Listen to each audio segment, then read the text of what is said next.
বেশিরভাগ নারী পর্দায় চলে না চলে না? বেশিরভাগ মানুষ রোজা রাখে না রাখে না? বেশিরভাগ মানুষ যাকাত দেয় কি দেয় না? তাহলে ইবলিস যে বললো আপনি বেশিরভাগকেই শুকরগুজার পাবেন না। বেশিরভাগ মানুষ পরকালের স্বার্থে কাজ করে না দুনিয়ার স্বার্থে কাজ করে? কতজন মানুষ আল্লাহ পাকের দ্বীনটাকে প্রচার প্রসার প্রতিষ্ঠার কথা বলে বা কোরআন সুন্নাহর কথাগুলো মেনে চলে কতজন মানুষ? বেশিরভাগ লোক মেনে চলে। তাহলে ইবলিস কি সফল না ব্যর্থ? ইবলিসের চ্যালেঞ্জ কি সফল না ব্যর্থ? ইবলিসের কথা সে কিন্তু অক্ষরে অক্ষরে পালন করেছে। আর এই ইবলিসকে আল্লাহ পাক কেন পৃথিবীতে নিয়েছেন? আমাদেরকে পরীক্ষা করার জন্য, যেন আমরা এই সরল পথ থেকে বিচ্যুত না হই। সামনে যান, আরো কঠিন কথা আছে। ক্বাল আখরুজ মিনহা, আল্লাহ পাক বলছেন এখান থেকে বের হয়ে যাও। মাযউমান মাদহুরা, একদম অপদস্থ লাঞ্ছিত হয়ে এখান থেকে বের হয়ে যাও। লামান তাবিআকা মিনহুম, তুমি তো চ্যালেঞ্জ করলা আমাকে, ঠিক আছে, কিন্তু যে ব্যক্তি যেই তোমার অনুসরণ করবে, আল্লাহ পাকের কথা শুনেন, যেই তোমার অনুসরণ করবে, লাআমলাআন্না জাহান্নামা মিনকুম আজমাইন, যে পুরুষ বা নারী যেই হোক না কেন, যে আদম সন্তান ইবলিস তোমার অনুসরণ করবে, তোমার পথ ধরবে, আমি তোমাকে সহ এদের সবাইকে দিয়ে জাহান্নাম পূর্ণ করব। আল্লাহর কিচ্ছু যায় আসে না। আল্লাহ পাক যদি এই পুরো পৃথিবীটাকেও জাহান্নামে নিক্ষেপ করেন অবাধ্যতার কারণে, আল্লাহ পাকের কিছু যায় আসে? ওই যে আপনাদের এখানে নদী আছে না, কি বালাসী ঘাট, এখানে চর আছে না, চরের মধ্যে একটা বালুর কণার কি দাম আছে বলেন তো? একটা বালুর কণার কোন দাম আছে? এই পুরো মহাবিশ্বে পৃথিবীর অবস্থান এর চেয়েও কম। তো পুরো পৃথিবীর মানুষ যদি আল্লাহর অবাধ্য হয়, আল্লাহ পাক যদি পুরো দুনিয়াটাকেই ধ্বংস করে দেন, জাহান্নামে নিক্ষেপ করেন, আল্লাহ পাকের কিছু যায় আসবে কিনা? এবার আসেন, এখান থেকে আমরা বুঝতে পারলাম যে ইবলিস একটা তৃতীয় সত্তা। আল্লাহ পাক আদম আলাইহিস সালামকে সৃষ্টি করলেন, নাম শিক্ষা দিলেন, সেজদা করালেন, ইবলিসকে সেজদা করতে বললেন, সে করলো না। সে চ্যালেঞ্জ করলো উল্টা, যে আমি ওর চেয়ে উত্তম, আপনি ভুল আমি সঠিক। সে অহংকার করলো এবং একই সাথে সে আদমকে পথভ্রষ্ট করার চ্যালেঞ্জও করে বসলো। আল্লাহ পাক ঘোষণা করলেন, যদি কোনো আদম সন্তান তোমাকে ফলো করে, তোমাকে সহ তাকে আমি জাহান্নামে নিক্ষেপ করব। ঠিক আছে, এ পর্যন্ত। এবার সামনে আসেন। এবার আল্লাহ পাক আদমকে বলছেন, কাকে বলছেন? আদম আলাইহিস সালামকে বলছেন, ইয়া আদম, হে আদম। তার আগে আদম আলাইহিস সালামের বুকের পাঁজর থেকে কাকে সৃষ্টি করেছেন? হাওয়া আলাইহিস সালাম, সভ্যতার ইতিহাসের প্রথম নারী এবং ইতিহাসের সবচেয়ে সুন্দরী রমণী কে? হাওয়া আলাইহিস সালাম। আরেকজন আছেন সবচেয়ে সুন্দরী রমণী, কে? কে বলতে পারবেন? জি না, 100 টাকা পুরস্কার বলেন। হ্যাঁ, নাম কি? মাশাআল্লাহ, ওই ওকে পুরস্কার দিও। কি নাম তোমার? মাশাআল্লাহ মাশাআল্লাহ। দ্বিতীয় সুন্দরী রমণী, দুজন রমণীকে বলা হয় পৃথিবীর সবচেয়ে সুন্দরী রমণী। আপনি যাদেরকে দেখে সিডিউস হচ্ছেন, যদিও এদেরকে দেখে সিডিউস হওয়ার কিছু নাই, কারণ এরা তো সুন্দর না, কোনো দিক থেকে সুন্দর না, না পোশাকের দিক থেকে, না চেহারার দিক থেকে, না ফিজিক্যাল স্ট্রাকচারের দিক থেকে। এদেরকে দেখে তো পাগলও সিডিউস হবে না। তো আদম আলাইহিস সালাম এবং আদম আলাইহিস সালামের স্ত্রী হাওয়া আলাইহিস সালাম এবং সারা আলাইহিস সালাম ইতিহাসের সবচেয়ে সুন্দর রমণী। ইতিহাসের সবচেয়ে সুন্দর রমণী কাদের স্ত্রী ছিলেন? নবীদের না অন্য কারো? এজন্যই বলি, আপনি যদি পবিত্র থাকেন, আল্লাহওয়ালা মানুষ হন, ইনশাআল্লাহ তাআলা আল্লাহ পাক আপনার ঘরে একজন নেককার পুণ্যবতী সুশ্রী স্ত্রী দান করবেন ইনশাআল্লাহ। আপনি যদি এইসব অশ্লীলতার গোলক ধাঁধায় পড়ে নিজের ঈমান হারিয়ে ফেলেন, চরিত্র হারিয়ে ফেলেন, সম্ভাবনা খুবই কম যে আপনি একজন দিনদার মেয়ে পাবেন। বরং আপনি এমন কাউকেই পেতে পারেন যে আপনার মতোই। ঠিক আছে, দেখবেন যে আপনি 10 ঘাটের পানি খেয়ে আসছেন, ও দেখবেন 12 ঘাটের পানি খেয়ে আসছে। আল্লাহ পাক আমাদের যুব সমাজকে হেফাজত করুন, আমিন। আল্লাহ পাক এবার আদম আলাইহিস সালামকে বলছেন, ইয়া আদম, হে আদম, উসকুন আনতা ওয়া যাওজুকাল জান্নাহ। আদম শোনো, তুমি এবং তোমার স্ত্রী দুইজন এখন জান্নাতে থাকো। কোথায় থাকো? জান্নাতে থাকো। ওয়া কুলা মিন হাইসু শি'তুমা, যেখানে ইচ্ছা সেখান থেকে খাবার খাও। জান্নাতের নাজ নেয়ামতের কথা তো আপনারা শুনেছেন অনেক, আমি ওইগুলো বলতে যাচ্ছি না, সময় চলে যাবে। যা ইচ্ছা তাই পাবেন সেখানে, যা ইচ্ছা তাই। এমন একটা জায়গা যেটা কখনো কোনো চোখ দেখে নাই, কোনো কান শোনেও নাই, চোখ না দেখলেও কান না শুনলেও মানুষ মনে মনে অনেক কিছু কল্পনা করে না, এটা কল্পনাও করার সুযোগ নাই। এত উন্নত মানের একটা জায়গা। তোমরা দুজন এখানে থাকো, জান্নাতের যে কোনো জায়গায় যাও, খাওয়া দাওয়া করো, কোনো সমস্যা নেই। কিন্তু ওয়ালা তাকরাবা হাদিহিশ শাজারা, মানে কি, এই যে গাছটা আছে এই গাছের কাছে যেও না। একটা শর্ত খালি দিলাম, গাছের কাছে যেও না। গাছের নাম কি এগুলো আমাদের আলোচনার বিষয় না। বিষয়টা হচ্ছে আল্লাহ পাকের আদেশটা কি। গাছটা আম গাছ হতে পারে, জাম গাছ হতে পারে, কদু গাছ হতে পারে, যে কোনো গাছ হতে পারে, এটা নিয়ে আমাদের কোনো মাথা ব্যথা নাই। মাথা ব্যথা হচ্ছে আল্লাহ পাকের আদেশ, এই গাছের কাছে যেও না, বাস যেও না। আচ্ছা, ফাতাকুনা মিনাজ জালিমিন, যদি চলে যাও তোমরা দুজন এখানে, তাহলে তোমরা দুজন কিন্তু জালেম হয়ে যাবে। আল্লাহ পাকের হুকুম অবাধ্য করলে মানুষ কি হয়ে যায়? জালেম হয়। এই জন্য আমরা দোয়ায় বলি আল্লাহুম্মা ইন্নী যালামতু নাফসি, বলি না? হে আল্লাহ, আমি আমার নফসের উপর জুলুম করেছি। রব্বানা যালামনা আনফুসানা, বলি না? আল্লাহ, আমরা আমাদের উপর জুলুম করেছি। তো আমরা যখন পাপ করি মানে আমরা জুলুম করে ফেলেছি। তো তোমরা দুজন এই গাছের কাছে যেও না, যদি যাও তাহলে জুলুম করে ফেলবে এবং জালেম হয়ে যাবে। এবার ইবলিস তো আর বসে নাই, সে তো চ্যালেঞ্জ করেছে, করে নাই? আচ্ছা, এবার ইবলিস কি করছে? ফাওয়াসওয়াসা লাহুমা শাইতান, এবং ইবলিস এবার এদের দুজনকে ওয়াসওয়াসা প্রদান করতে শুরু করলো। ইবলিস কি করলো? ওয়াসওয়াসা প্রদান করতে শুরু করলো। ওয়াসওয়াসাটা এমন ছিল যে হাল আদুল্লুকা আলা শাজারাতিল খুলদি ওয়া মুলকিন লা ইয়াবলা। ইবলিস এসে আদম এবং হাওয়া আলাইহিস সালাম তাদেরকে উস্কে দিতে লাগলো যে আমি কি তোমাদেরকে এমন কোনো গাছের কথা বলবো যেই গাছের ফল খেলে তোমরা চিরস্থায়ী হয়ে যাবে, কখনো মরবে না, এবং এমন রাজত্ব পাবে যে রাজত্বের কোনো ক্ষয় নাই। ইবলিসের টোপটা কি দেখলেন? চিরস্থায়িত্বের টোপ এবং কিসের টোপ? রাজত্বের টোপ। এটা সূরা তহার মধ্যে আছে। অন্য সূরায় আছে যে আমি কি বলে দিব এমন গাছের কথা যেই গাছের ফল খেলে তোমরা ফেরেশতা হয়ে যাবে, কখনো মরবে না। তাহলে চিরস্থায়িত্বের টোপ এবং এই যে কিসের? রাজত্বের এই যে টোপ, এই দুইটা হচ্ছে মানুষকে আল্লাহর পথ থেকে ডিসিভ করার একটা মানদণ্ড। কথা বুঝতে পারছেন? এই পৃথিবীতে যত মানুষ পথভ্রষ্ট হয়ে গেছে জন্য হয়েছে অনেকেই, আর অনেকে চিরস্থায়িত্বের জন্য হয়েছে। ফেরাউন নমরুদ চিরস্থায়িত্বের লোভে পড়ে পথভ্রষ্ট হয়নি? আর ওই সময় থেকে শুরু করে এখনকার বিশ্বে যারা ক্ষমতাধর, এরা কি ক্ষমতার দাপটে পথভ্রষ্ট হচ্ছে না? এই দুটো হচ্ছে মানুষকে পথভ্রষ্ট করার মাধ্যম। ইবলিস খুব ভালো করেই জানতো। একটা কথা বলি নাই, যখন আদম আলাইহিস সালামকে তৈরি করে রাখা হয়েছে, সৃষ্টি করে রাখা হয়েছে, ইবলিস এর চারপাশে রাউন্ড দিচ্ছিল, তাওয়াফ করছিল, তাওয়াফ। এবং মানব শরীরের এবং মানব মস্তিষ্কের, মননের দুর্বল পয়েন্টগুলো সে ফাইন্ড আউট করছিল।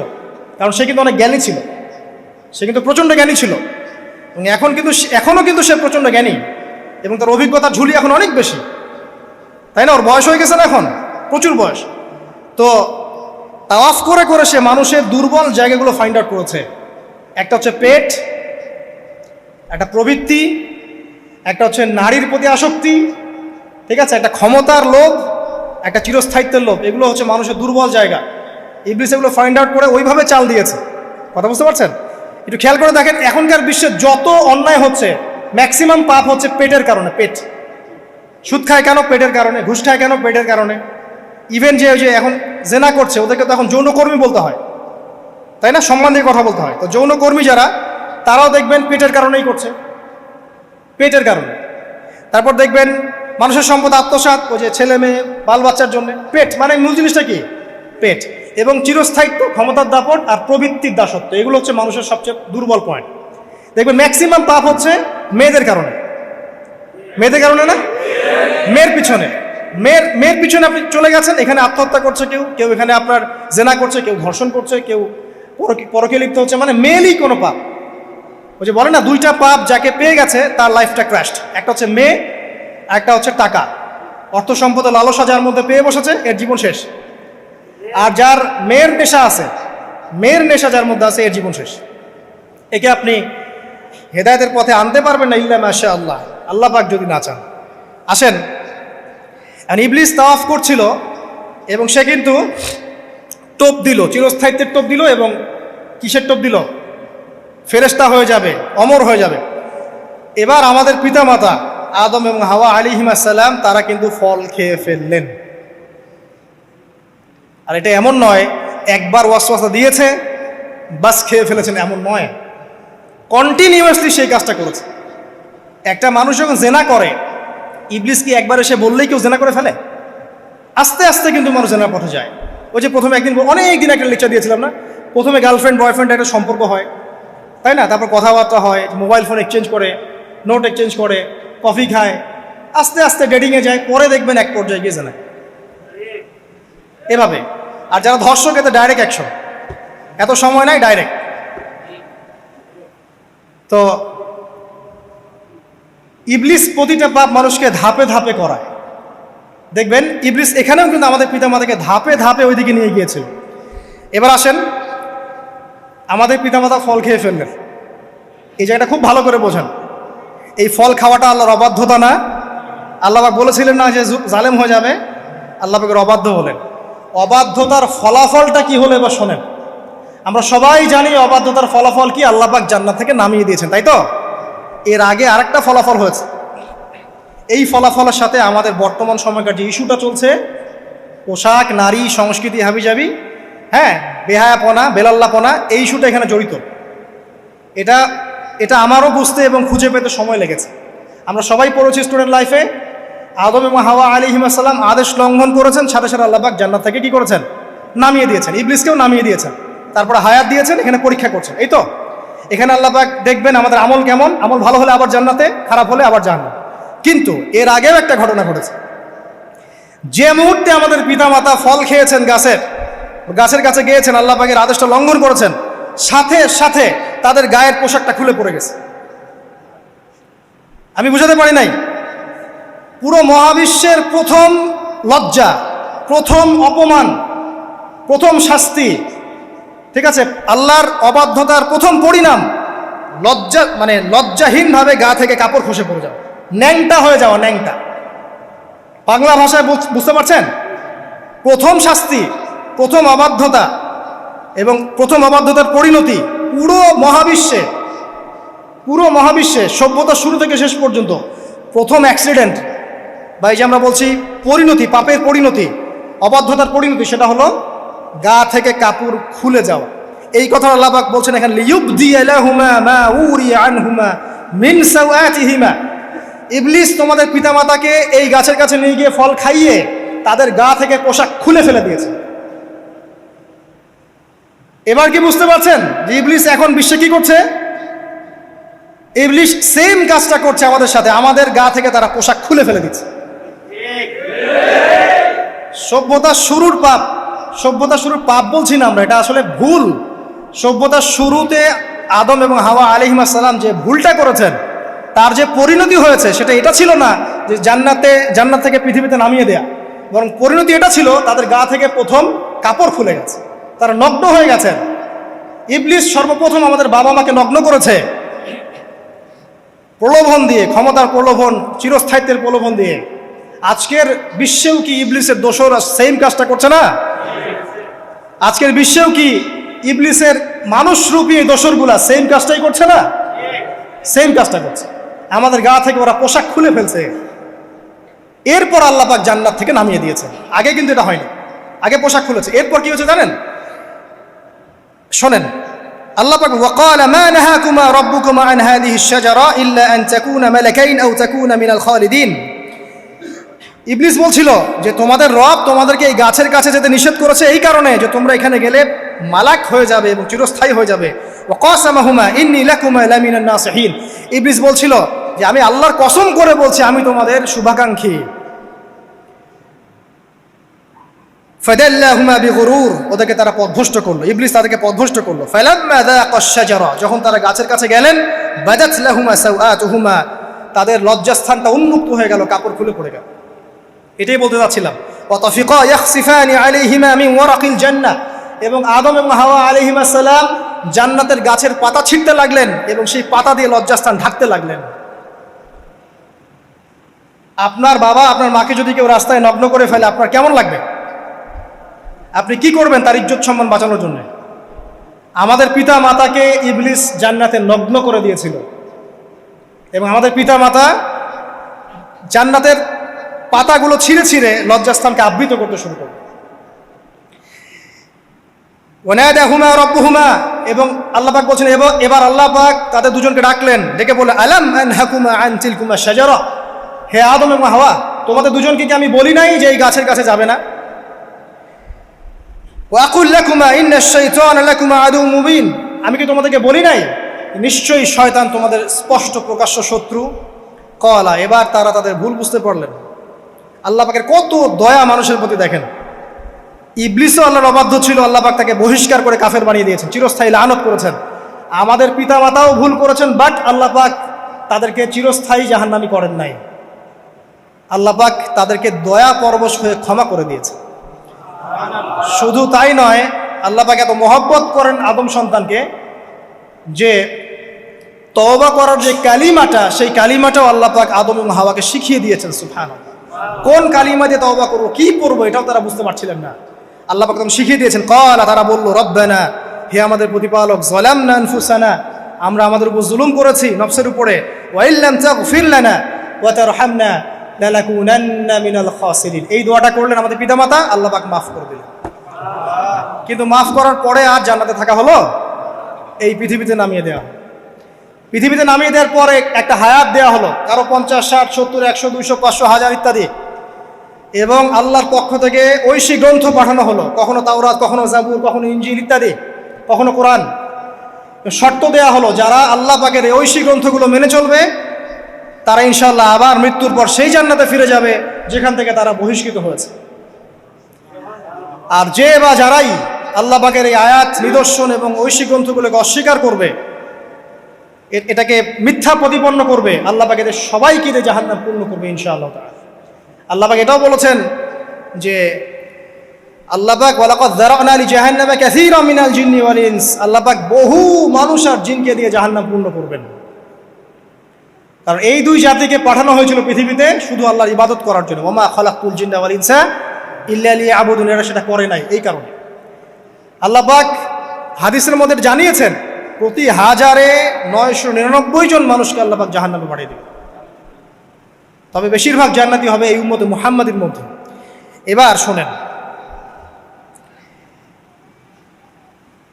আমাদের পিতামাতার এই পরিণতির পর আল্লাহ পাক যখন আমাদেরকে পৃথিবীতে পাঠালেন, আল্লাহ পাক আমাদেরকে নগ্ন করে পৃথিবীতে রাখেন নাই। সুবহানাল্লাহ, আল্লাহ পাক আসমান থেকে লিবাস পাঠিয়েছেন। এই যে সমাজ বিজ্ঞানের বইগুলোতে লেখা আছে না, মানুষ আগে নগ্ন ছিল, গাছের ছালপাতা পরে থাকতো, তারপরে বন্যপ্রাণী শিকার করতো, গুহায় গুহায় থাকতো। বোগাস, মিথ্যা, বাজে কথাই বলছে, একদম টোটাল মিথ্যা কথাই বল। আল্লাহ রাব্বুল আলামিন সভ্যতা শুরু করেছেন নবী দ্বারা, সভ্যতা শেষও করবেন নবী দ্বারা। প্রত্যেক যুগে যুগে সভ্যতার ধারক এবং বাহক ছিলেন নবীগণ। আর আদম আলাইহিস সালাম পৃথিবীতে আসার পর নগ্ন হয়ে থাকেন নাই। আল্লাহ পাক আসমান থেকে লেবাস পাঠিয়েছিলেন। সুবহানাল্লাহ, আল্লাহ পাক আমাদেরকে নগ্ন করে রাখেন নাই। এবার দেখেন আল্লাহ পাক কি বলছেন, ইয়া বানি আদম, আচ্ছা আসেন, ইয়া বানি আদম, হে বনু আদম, কাদেরকে বলছেন? আমাদেরকে। কদ আনজালনা আলাইকুম লিবাসান ইউআরি সাওআতিকুম ওয়া রিশা, হে বনু আদম, আমি তোমাদেরকে নগ্ন ছেড়ে দিচ্ছি না, আমি তোমাদের জন্য লেবাস আর পোশাক পাঠাচ্ছি, যেই পোশাক দিয়ে তোমরা তোমাদের লজ্জাস্থানকে আবৃত করবে এবং সৌন্দর্য বর্ধন করবে। এটা করছি না আমরা এখন? আচ্ছা, ওয়া লিবাসুত তাকওয়া যালিকা খায়র, আর তাকওয়ার লেবাস, তাকওয়ার পোশাকটা হচ্ছে সবচেয়ে উত্তম। যেমন দেখেন, আমাদের সতর কি এই নাভির উপর থেকে হাঁটুর নিচ পর্যন্ত না? তাই বলি কি আমরা সবাই এভাবেই ঘুরি? এটা সর্বনিম্ন একটা স্কেল, তাই না? এর উপর আপনি জুব্বা পরছেন, পাগড়ি পরছেন, টুপি পরছেন, বা আপনি হয়তো আরো ঢিলেঢালা কোনো পোশাক পরছেন, এই পোশাকটাকে বলা হচ্ছে তাকওয়ার পোশাক। ওয়া লিবাসুত তাকওয়া যালিকা খায়র, এটা আরো উত্তম। একজন মেয়ের, অনেক আলেম বলছেন যে চোখ, এই চোখটুকু ঢেকে বের করে দেখা যাবে, বলছে না? অনেকে বলেছেন কিনা? কিন্তু এটাও যদি কেউ সামনে জিলবাব দিয়ে ঢেকে রাখে তাহলে কি উত্তম নয়? পর্দার ক্ষেত্রে উত্তম নয়? তো লিবাসুত তাকওয়া যালিকা খায়র, তাকওয়ার যে পোশাক সেটা আরো উত্তম বেশি। নর্মালি তো পোশাক দিয়েছি, তাকওয়ার পোশাক সবচেয়ে উত্তম বেশি। আল্লাহ পাকের একটা সতর্কবাণী শোনেন এবার, যালিকা মিন আয়াতিল্লাহ, এই পোশাকটা আল্লাহ পাকের নিদর্শন। পোশাকটা কি? আল্লাহ পাকের নিদর্শন। লাআল্লাকুম ইয়াযাক্কারুন, যাতে করে তোমরা স্মরণ করতে পারো।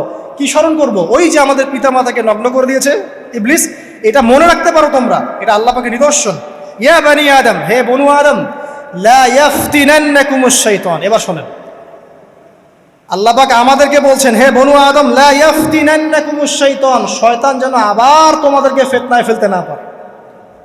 পৃথিবীতে তোমরা থাকবে, শয়তানের বহু দোসর তোমাদের সামনে থাকবে, ডানে বামে, যে ডান থেকে আসবে, বাম থেকে আসবে, হ্যাঁ, সামন পিছন থেকে আসবে, মিডিয়ার মধ্যে দিয়ে তোমাদের ঘরে ঘরে ঢুকে যাবে শয়তানের দোসর। লা ইয়াফতিনান্নাকুমুশ শাইতান, শয়তানের দোসররা যেন তোমাদেরকে ফিতনায় ফেলতে না পারে। কে বলছেন? আল্লাহ পাক বলছেন। কিরকম ফিতনা? কামা আখরাজা আবাওয়াইকুম মিনাল জান্নাহ, ঠিক যেভাবে শয়তান তোমাদের পিতা মাতাকে জান্নাত থেকে বের করে দিয়েছিল, ওই রকম ফিতনায় যেন ফেলতে না পারে। ঠিক আছে? ওয়ায়ানজিউ আনহুমা লিবাসাহুমা, এবং শয়তান তোমাদের পিতা মাতার লেবাস খুলে ফেলেছিল, নগ্ন করে দিয়েছিল, নগ্নতা, বেহায়াপনা, অশ্লীলতা শিখিয়েছিল, ওইদিকে ধাবিত করতে চেয়েছিল। শয়তানের দোসররা যেন এটা করতে তোমাদের সাথে না পারে, সতর্ক থাকবে। লিউরিয়াহুমা সাওআতিহিমা, যাতে করে তোমাদের লজ্জাস্থানটা উন্মুক্ত হয়ে যায়। ইন্নাহু ইয়ারাকুম, নিশ্চয় শয়তান তোমাদের সবাইকে দেখতে পায়। হুয়া ওয়া কাবিলুহু, সে এবং তার পুরো কবিলার লোকজন, মিন হাইসু লা তারাউনাহুম, এমন জায়গা থেকে যে জায়গা তোমরা দেখতে পারো। আর শয়তান এবং তার অনুসারী যারা আছে, হোক মানুষ আর জিন, তারা তোমাদেরকে দেখতে পারে এমন জায়গা থেকে যা তোমরা দেখো না। আমরা যারা এই বিশ্বে আছি, আমরা সবাই এখন খেলার পুতুলের মতো খেলছি। যারা নিয়ন্ত্রণ করে বিশ্ব, এদেরকে কেউ দেখতে পারে না, এরা মানুষ শয়তান। কথা বুঝতে পারছেন? আর এমনি জিন শয়তান যারা আছে, এদেরকে তো আমরা দেখতে পারি না, অনেক দূর থেকে তারা আমাদেরকে দেখতে পারে। আল্লাহ পাক সতর্ক করছেন এটা। ইন্না জাআলনা আশ-শায়াতিন আউলিয়া লিল্লাযিনা লা ইউমিনুন, শোনেন, নিশ্চয়ই যারা আমার প্রতি ঈমান আনে না বা আমার অবাধ্য হয়, আমার আদেশ মানে না, তাদের সাথে আমি শয়তানকে বন্ধু বানিয়ে দিয়েছি। এবার বুঝলেন কেন বললাম এরা মানুষ শয়তান? বিকজ এদেরকে আল্লাহ পাক শয়তানের বন্ধু বানিয়ে দিয়েছেন, এরা শয়তানের বন্ধু। অন্য সূরায় আছে, শয়তান, জিন শয়তান মানুষ শয়তানকে ওহী করে। জিন শয়তান মানুষ শয়তানের মাথায় এসব বুদ্ধি ঢালে, এই শয়তানি বুদ্ধিগুলো শয়তান মানুষের মাথায় ঢালে। মানে মানুষ মাথাটা আগে সে রিড করেছে, কাকে কোন দিক দিয়ে রিসিভ করা যাবে। ঠিক আছে?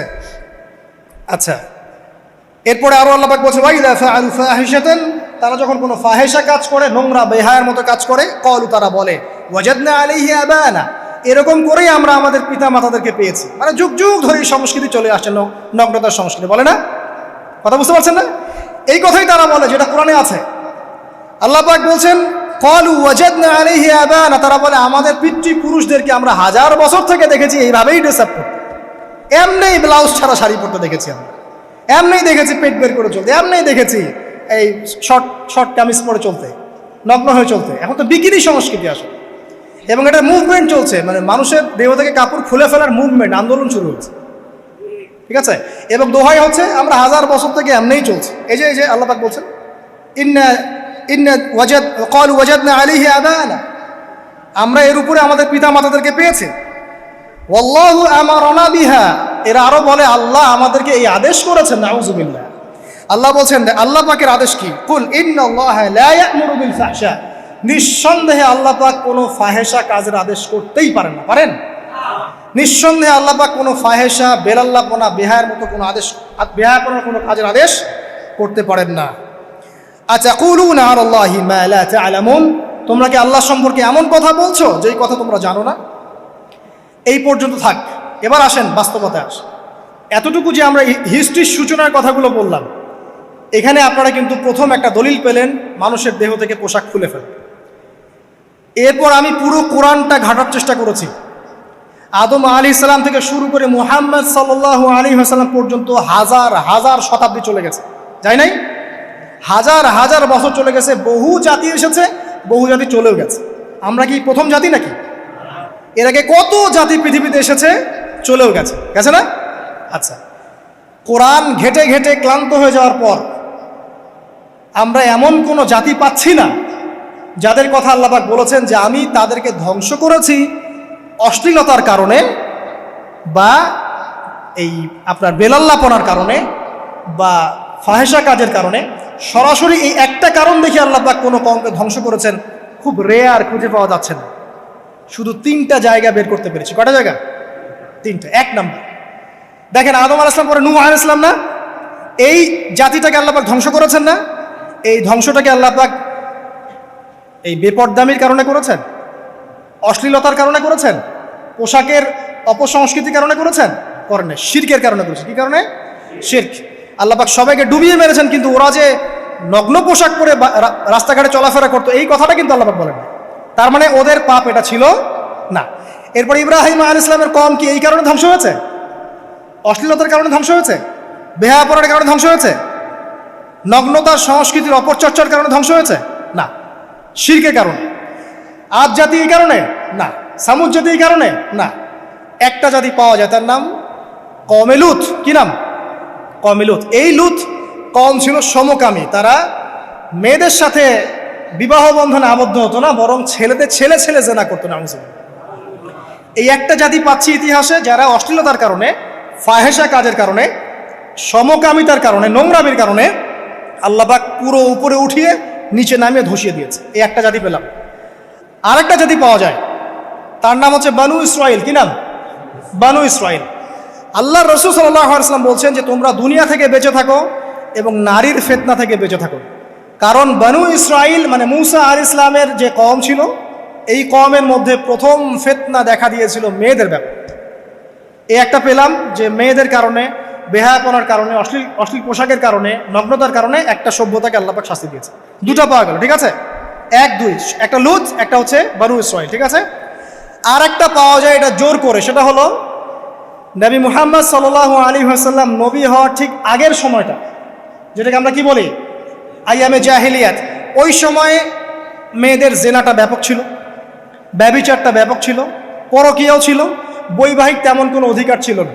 এমনও হতো যে একটা মেয়ের সাথে 8-10 জন পুরুষ সহবাস করতো, করার পরে সেই মেয়ে যখন গর্ভবতী হতো, তার বাচ্চা প্রসব করার পর সেই মেয়ে 10 জনকে ডেকে দাঁড় করাতো, দাঁড় করিয়ে বলতো যে অমুকে হচ্ছে আমার এই বাচ্চার বাপ, তারপরে এর সাথে বিয়ে হতো।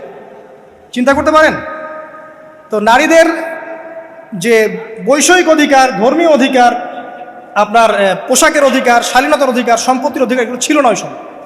এই একটা সভ্যতা পাওয়া যাচ্ছে। তাহলে তিনটা আমরা বের করতে পারলাম, কথা ঠিক আছে? আচ্ছা, এবার আসেন এই তিনটা সভ্যতার পর নবী সাল্লাল্লাহু আলাইহি ওয়াসাল্লাম যখন নবী হলেন, তখন তিনি সমস্ত অশ্লীলতার শেকড়টাকে উপরে ফেলে দিলেন। সভ্যতার ইতিহাস থেকে শুরু করে আমরা যত জাতির ধ্বংস দেখছি, এই ধ্বংসগুলো শিরকের কারণে হয়েছে, কুফরির কারণে হয়েছে, অবাধ্যতার কারণে হয়েছে। মাত্র কয়েকটা জাতির ক্ষেত্রে অশ্লীলতা, বেহায়াপনা, আপনার ফাহেসা কাজ, এগুলোর রিজন দেখানো হয়েছে। তো এ থেকে একটা বিষয় প্রমাণ করা যায়, এই কথাটা ভালো করে বোঝেন। এ থেকে একটা বিষয় প্রমাণ করা যায় যে যত সভ্যতা ধ্বংস হয়ে গেছে, ওই সভ্যতার মানুষরা আর যাই করুক না কেন, তাদের পোশাক আশাক ঠিকঠাক ছিল। কথা বুঝতে পারছেন না? যত সভ্যতা ধ্বংস হয়ে গেছে, আদ, সামুদ, নূহ, ফেরাউন, ঠিক আছে, যত সভ্যতা ধ্বংস হয়ে গেছে, তাদের আর যত পাপী থাক, হয়তো কেউ অহংকারী ছিল, কেউ কুফরি করেছে, কেউ শিরিক করেছে, হ্যাঁ, কেউ সন্তানদেরকে হত্যা করেছে, কেউ মানুষ হত্যা করেছে, কেউ জুলুম করেছে, কেউ অহংকার করেছে ইত্যাদি, কিন্তু তাদের পোশাক আশাক শতাব্দীর পর শতাব্দী ঠিকঠাকই ছিল। এটা নিয়ে আল্লাহ পাক কোরআনে খুব বেশি কথা বলেন না। তার মানে বোঝা যায় যে এটা রিমার্কেবল কোনো কথা বলার বিষয় ছিল না, আল্লাহ পাক বলেন। অর্থাৎ যুগ যুগ ধরে মানুষের শালীনতার পোশাকটা ঠিকই ছিল, কারণ মানুষ জানতো যে তাদের পিতামাতাকে আল্লাহ পাক, তাদের পিতামাতাকে ইবলিস নগ্ন করে দিয়েছিল জান্নাতে। এই কথাটা মানুষের মাথার মধ্যে ছিলই, এবং বিভিন্ন ধর্মগ্রন্থে এটার অস্তিত্ব আছে। আপনি শুধু ইসলাম না, অন্য যে কোনো ধর্মগ্রন্থ ঘাটেন, হিন্দু ধর্মগ্রন্থ ঘাটেন, সেখানে দেখবেন বলা হচ্ছে যেন মেয়েরা পর্দায় থাকে। দেখেন, পরে দেখেন, বেদের মধ্যে এটা আছে। আমি গতকালকেও স্টাডি করেছি। এবং খ্রিস্টান ধর্মগ্রন্থ পড়েন, সেখানে দেখবেন লেখা আছে, ওদের যে ওল্ড নিউ টেস্টামেন্টে আছে, দেখবেন যে যারা মাথার চুল দেখিয়ে বেড়ায়, তাদের শাস্তির কথা বলা হয় যে চুল যেন কেটে দেওয়া হয়, ওদের ধর্মগ্রন্থে আছে। যারা জিউস, যারা পুরো বিশ্বে মুসলিমদেরকে অত্যাচার করে থাকে, এদের ধর্মগ্রন্থেও পর্যন্ত আছে যে যখন ইসহাক আসছিলেন, একজন নারী জিজ্ঞাসা করলেন কে আসছেন, তার ভৃত্য বললেন যে আমার প্রভু আসছেন। তখন তিনি নেমে নিজে একটা ঢিলেঢালা পোশাক পরলেন, তারপর সামনে গেলেন। শুধুমাত্র ইসলাম ধর্মে নয়, যত ধর্ম চলে গেছে পৃথিবীতে, সমস্ত ধর্মের মধ্যেই নারীদের শালীন পোশাকের কথাটা বর্ণিত আছে এখন পর্যন্ত। তার মানে যারা এখন অশালীন বিষয়ের দিকে মানুষকে ধাবিত করতে চায়, এদের আসলে কোনো ধর্ম নাই, সিম্পল। ধর্মের সাথে এদের কোনো সম্পর্ক আসলে না। আর আমরা কিন্তু কথা বলছি ধর্মের বেসিসে, হোক সেটা হিন্দুইজম বা খ্রিস্টানিজম বা জিউডিজম বা ইসলাম, আমরা ধর্মের বেইজে কথা বলছি। এখন যদি কেউ বলে ধর্মতাত্ত্বিক কথাবার্তা দিয়ে এসবে দলিল দিবেন না, তাহলে তার সাথে একটা ডিবেট হবে আল্লাহ আছেন কি নাই। যদি আমরা ডিবেটে জয়লাভ করি হ্যাঁ আল্লাহ বলে একজন আছেন, তাহলে আল্লাহ পাকের বিধান কোনটা, এখন চলমান সর্বশেষ বিধান কোনটা, এটাতে আসতে হবে ডিবেট 1 আল্লাহ আছে কি নাই, ডিবেট 2 আল্লাহ পাকের সর্বশেষ ধর্মগ্রন্থ কোনটা। এই তো এই দুইটাতে আমরা যদি জয়লাভ করি, এবং ইনশাল্লাহ আমরা সেটা করবো, এটাতে আমাদের কেউ ঠেকাতে পারবেন ইনশাল্লাহ, এটাই সত্য, তাহলে মানুষের উপর ওয়াজিব হয়ে যাবে এটার উপর আমল করা। এখন আমরা এর বেসিসে দেখবো কোনটা ঠিক কোনটা বেঠিক, তাই না, কোনটা সত্য কোনটা মিথ্যা, কোনটা ন্যায় কোনটা অন্যায়, তখন আমরা এর বেসিসে দেখবো, অন্য কোনো ভিত্তির বেসিসে দেখবো না। এখানে চেতনা, যুগ যুগ ধরে চলে আসা সংস্কৃতি, আমাদের বাপদাদা দোহাই, এইসব ইস্যু আনা যাবে না। বেস হবে কি কোরআন এবং সুন্নাহ, এবং অন্যান্য ধর্মগ্রন্থগুলো যদি ওটাতে রাজি থাকে ওটাতেও, কারণ প্রত্যেকটা ধর্মগ্রন্থেই বলা আছে শালীনতার কথা, লম্বা ঢিলেঢালা পোশাকের কথা, হোক সেটা হিন্দুইজম বা খ্রিস্টানিজম বা জুডিজম, পড়ে দেখেন, না থাকলে আমার কাছে আসেন, প্রতিটা ধর্মগ্রন্থে এটা কথা লেখা আছে। এবার আসেন সর্বশেষ নবী মুহাম্মদ সাল্লাল্লাহু আলাইহি ওয়াসাল্লাম যখন নবী হন, আরবের ওই চিত্রটা জেনা, ব্যভিচার, পরকীয়া, অশ্লীলতা, এটাকে সমূলে উপড়ে ফেলে দেন 23 বছরের মধ্যে। 23 বছরের নববী জীবনের পরে সেখানে কোনো জেনা আছে, কোনো বেপরদামি আছে, কোনো ব্যভিচার আছে, কোনো সুদ আছে, কোনো শিরক আছে, কোনো মাদক আছে, যেগুলো আছে খুবই অল্প, যেটা আছে সেটা কি খুবই অল্প, এটা কিন্তু ধরা যায় না, 2-1টা অ্যাক্সিডেন্ট হতেই পারে। সাহাবীদের যুগেও নামাজ পড়তে গিয়ে কোনো একজন দেখা গেছে অ্যাক্সিডেন্ট হয়ে গেছে, জেনা হয়ে গেছে, এটা তো রেয়ার ঘটনা। এক্সেপশনাল সামথিং কি এক্সাম্পল হতে পারে? যেটা কমন সেটা হচ্ছে এক্সাম্পল। মানে আপনি বলবেন যে মেয়েদের শালীনতার কথা এবং এর কারণে ধর্ষণের সংখ্যা বৃদ্ধি হচ্ছে, এই কথা আপনি যখন বলবেন, কিছু মানুষ আপনাকে বলবে যে তাহলে বোরখাওয়ালা মেয়ে কেন ধর্ষিত হচ্ছে, তাহলে বাচ্চা কেন ধর্ষিত হচ্ছে। আপনাকে বলছি পরিসংখ্যানটা কতটুকু, কেন হচ্ছে সেটা আমরা জবাব দিব, আগে বলছি পরিসংখ্যান কতটুকু। যারা বেপর্দায় চলছে এদের হ্যারাসমেন্টের পরিসংখ্যানটা বেশি না বোরখাওয়ালা মেয়ের পরিসংখ্যানটা বেশি? বলেন, যারা বেহায়ার মতো চলছে, বেপর্দায় চলছে, এদের পরিসংখ্যানটা বেশি নাকি শিশু অ্যাবিউজিং এর পরিসংখ্যানটা বেশি? তাহলে মূল যে জায়গাটা ওইখানে আগে ফোকাস করতে হবে, তারপরে আমরা গৌণ জায়গায় যাব। এবং এই জায়গাটাতে আমরা দলিল বা প্রমাণ হিসেবে পেশ করব মানুষের রুচিবোধের পরিবর্তন, মানসিকতার পরিবর্তন এবং পাশবিক একটা প্রবৃত্তির দাসত্ব। এটা কীভাবে হচ্ছে? এটা পর্নোগ্রাফির কারণে হচ্ছে, এটা পর্নোগ্রাফির কারণে হচ্ছে, মিডিয়ার কারণে হচ্ছে, অবাধ ফ্রি মিক্সিংয়ের কারণে হচ্ছে, যৌন সুশ্রুতির কারণে হচ্ছে, এবং যৌনতাকে সহজলভ্য করে দেওয়ার কারণে এই দুর্ঘটনাগুলো ঘটছে। আচ্ছা, আগে আমি আমার পয়েন্টে আসি। নবী সাল্লাল্লাহু আলাইহি ওয়াসাল্লাম যখন এটার শিকড়টা উপরে ফেলে দিলেন, তখন কিন্তু মক্কা, মদিনা, পুরো জাজিরাতুল আরবে আর কোনো বেহায়াপনার কোনো শিকড় থাকলো না। আল্লাহ পাক কীভাবে এটা করলেন? পুরো হিস্ট্রির ইতিহাস টেনে দিয়ে আল্লাহ পাক কয়েকটা আদেশ নাজিল করলেন। সেই আদেশটা কোরআন এবং সুন্নাহে আছে। আল্লাহ পাক প্রথমে ছেলেদেরকে বললেন, শোনো, সূরা নূর 30 নম্বর আয়াত, আল্লাহ পাক ছেলেদেরকে বললেন, তোমরা তোমাদের চোখ নিচু রাখো, এটা আমাদের দায়িত্ব। প্রত্যেকটা ছেলের দায়িত্ব, বেগানা মেয়েকে দেখলে চোখটা কি করবে? নিচু করবে, সিম্পল। তাহলে আপনি সিডিউসড হবেন, এক কথায়। 2 নাম্বার, আল্লাহ পাক আমাদেরকে বললেন, তোমরা তোমাদের লজ্জাস্থানকে হেফাজত করো। কাদেরকে? আমাদেরকে, মানে ছেলেদেরকে। প্রথমে আল্লাহ পাক ছেলেদেরকে বললেন চোখ নিচু করে রাখো, লজ্জাস্থানে হেফাজত করো, ঠিক আছে। সূরা বানী ইসরাঈল আল্লাহ পাক বললেন জেনার ধারের কাছেও যেও না। আল্লাহ পাক আরো বললেন যদি কেউ জেনা করে ফেলে, সূরা নূরে, তাহলে তাকে 100টা বেত্রাঘাত করতে হবে। কয়টা? 100টা, এবং 1 বছরের জন্য তাকে বহিষ্কার করতে হবে। আল্লাহ পাক শাস্তিও দিলেন, শুধু তাত্ত্বিক বিধান দেন নাই, শাস্তিও দিয়েছেন। কারণ শুধু তাত্ত্বিক বিধান দিয়ে হবে? আমি যদি ওয়াজ করে বেড়াই, ভাই মদ খায়েন না, কোনো শাস্তি না অ্যাপ্লাই করি, তাহলে কি মদ ছাড়বে মানুষ? আমরা যদি বলি হত্যা করা মহাপাপ, দুর্নীতি করা মহাপাপ, মানুষ দুর্নীতি ছাড়বে না যতক্ষণ না শাস্তি নিশ্চিত করা যাচ্ছে। আল্লাহ পাক তাত্ত্বিক কথা শুধু বললেন না, শাস্তিও নিশ্চিত করলেন। তারপর আল্লাহ পাক আরো বললেন, যদি বিবাহিত কোনো ব্যক্তি ব্যভিচার করে, তাহলে তাকে রজম করতে হবে, মাটিতে পুঁতে তাকে পাথর নিক্ষেপ করে হত্যা করে ফেলতে, ঠিক আছে, শাস্তি। এরপরে দেখেন আল্লাহ পাক মেয়েদেরকে বলছেন, মেয়েদেরকে বলছেন তোমরা মূলত ঘরে থাকো, যদি বাইরের পরিবেশ তোমাদের অনুকূলে না থাকে তোমরা ঘরে অবস্থান করো। ওয়াকরনা ফি বুয়ুতিকুন্না ওয়ালা তাবাররুজনা তাবাররুজাল জাহিলিয়াতিল উলা, তোমরা মূলত ঘরে থাকো, জাহিলি যুগে মেয়েরা যেভাবে নিজেদেরকে প্রদর্শন করে বেড়াতো এই কাজটা তোমরা করো না। যদি করো তাহলে সমাজে বেহায়াপনা ফায়সা বেড়ে যাবে, তোমরা নিজেরাই ক্ষতিগ্রস্ত হবে, যেটা ওরা হচ্ছে এখন। আচ্ছা, এরপর আল্লাহ পাক আরো বললেন, হে নবী আপনি আপনার স্ত্রী এবং মুমিন নারীদেরকে বলেন তারা যদি বাহিরে যায় যেন জিলবাব দিয়ে তাদের পুরো বক্ষ দেশটাকে ঢেকে নেয়। তাহলে পোশাকের সংস্কৃতির শেকড় কোত্থেকে শিখবো? আমি কোত্থেকে শিখবো? আল্লাহ পাক কর্তৃক নাজিলকৃত সর্বশেষ ঐশী গ্রন্থ থেকে শিখবো নাকি? যে বইয়ের মধ্যে কোনো ভুল নাই সেটাই তো আমার শেখার মাধ্যম হবে নাকি?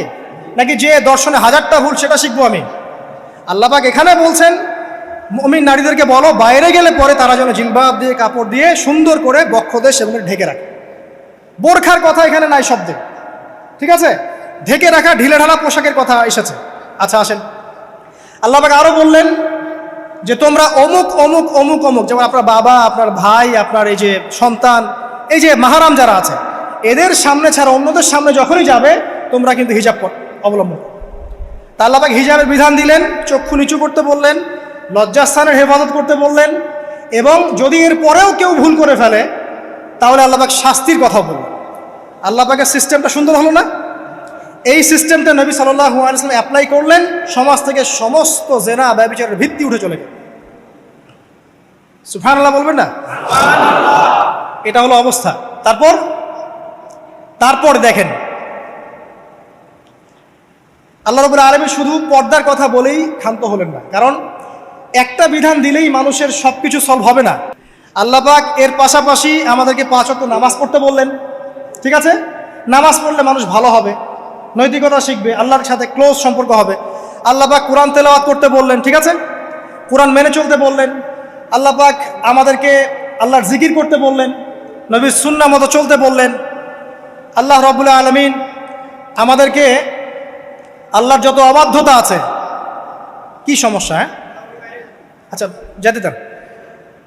আমি যেটা বলতে চাচ্ছি যে আল্লাহ পাক শুধু পর্দার কথাগুলো বলেই একটা বিধান দিয়ে শেষ করে দিলেন না, কারণ শুধুমাত্র হিজাবের সাথেই পুরো সোসাইটির সমস্যাগুলো জড়িত না, এখানে আরো অনেক বিষয় আছে।